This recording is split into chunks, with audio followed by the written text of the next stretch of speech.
ओम शांति। आज का अव्यक्त महावाक्य 24 अक्टूबर 1975 से लिया गया है, जिसका शीर्षक है शक्तियों का विशेष गुण निर्भयता।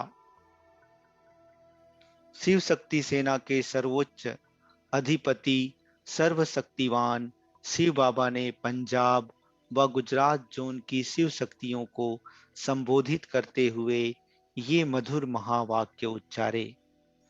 शक्तियों का विशेष गुण निर्भयता का गाया हुआ है। वह अपने में अनुभव करती हो।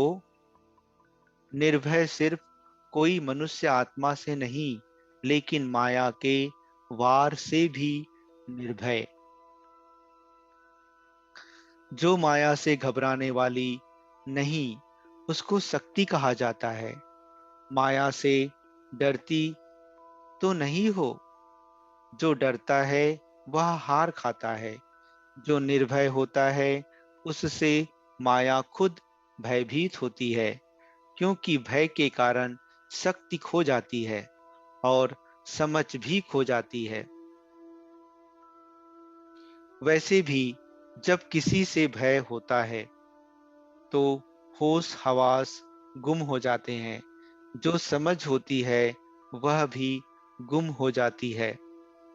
तो यहाँ भी जो माया से घबराते हैं, उनकी माया से समझ खो जाती, इसलिए वे माया को जीत नहीं सकते। तो जैसा नाम है शक्ति सेना, तो जब शक्तिपन की विशेषता निर्भयता प्रैक्टिकल में दिखाई दे, तब कहेंगे शक्तियां। किसी भी प्रकार का भय है तो उसे शक्ति नहीं कहेंगे। अबला जो होती है वह सदैव अधीन होती है, वह अधिकारी नहीं होती। आप तो अधिकारी हो ना। भय के कारण अधीन तो नहीं हो जाएंगी। तो पंजाब की शक्ति सेना ऐसी निर्भय है।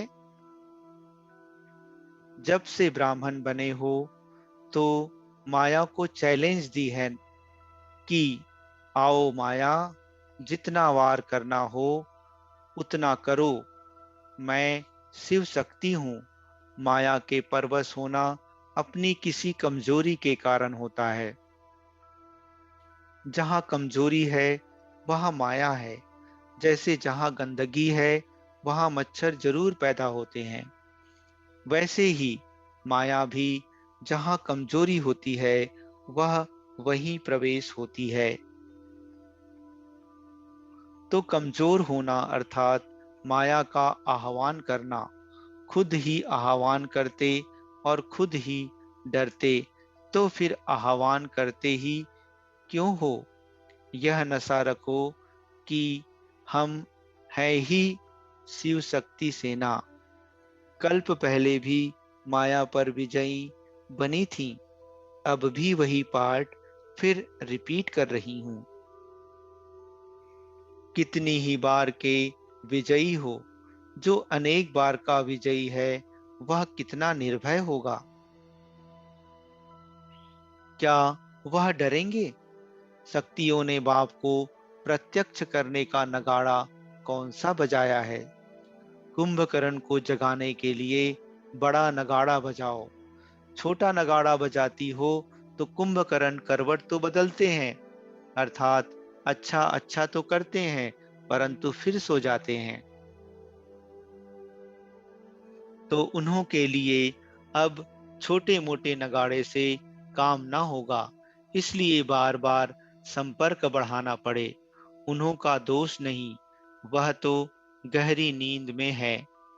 तुम्हारा काम है कोई विशेष प्रोग्राम बनाकर उन्हों को जगाना।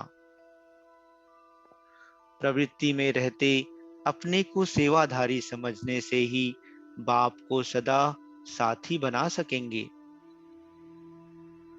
पंजाब से आए हुए गोपों से मुलाकात करते समय अव्यक्त बाप दादा ने ये मधुर महावाक्य उच्चारे। जैसा स्थान होता है उस स्थान की स्मृति से भी स्थिति में बल मिलता है। जैसे मधुबन निवासी कहने से फरिश्तापन की स्थिति ऑटोमेटिकली हो जाती है।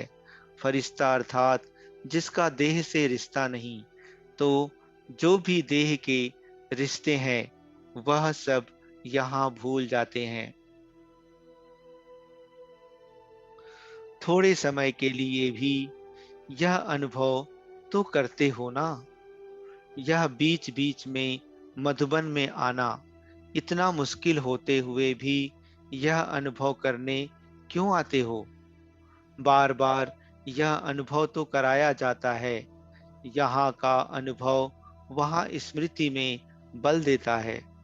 इसलिए मधुबन में आना जरूरी है। वहाँ प्रवृत्ति में रहते हो, वह भी सेवा अर्थ। घर समझेंगे तो गृहस्थी, सेवाधारी समझेंगे तो ट्रस्टी। गृहस्थी में चारों ओर के कर्म बंधन खींचेंगे, सेवाधारी समझेंगे तो ट्रस्टीपन में मेरापन खत्म होगा। गृहस्थी में मेरापन होता है, मेरापन बहुत लंबा है। जहां मेरापन है वहां बाप नहीं हो सकता, जहां मेरापन नहीं वहां बाप है। गृहस्थीपन में हद के अधिकारी बन जाते हो। मेरा माना जाए, मेरा सुना जाए और मेरे प्रमाण चलना चाहिए। जहां हद का अधिकार है वहां बेहद का अधिकार खत्म हो जाता है। अब बीती को बीती करके फुल स्टॉप लगाते जाओ।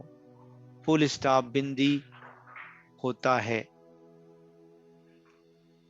फुल स्टॉप नहीं लगाते अर्थात बिंदी रूप में स्थित नहीं होते, तो या आश्चर्य या कामा या क्वेश्चन लगा देते हो। आश्चर्य की निशानी क्या कहें? जो कहते हैं ऐसे यह होता है क्या? ब्राह्मणों में यह बात होती है, यह आश्चर्य की निशानी हो गई। यह भी नहीं होना चाहिए। यह क्यों हुआ?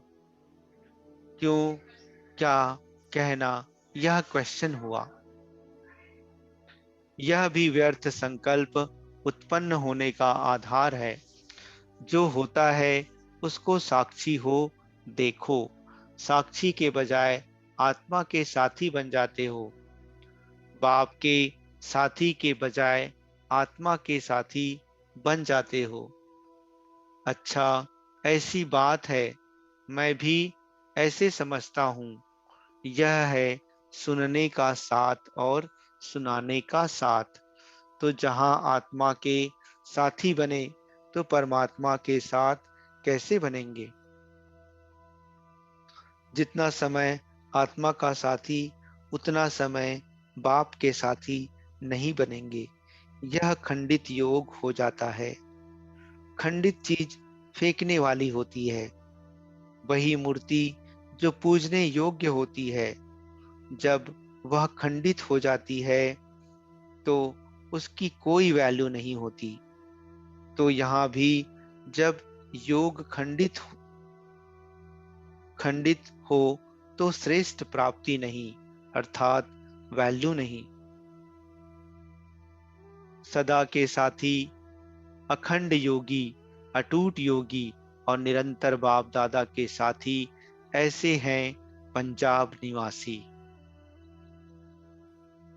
इस मुरली के विशेष तथ्य: पहला, जैसा स्थान होता उस स्थान की स्मृति से भी स्थिति में बल मिलता है।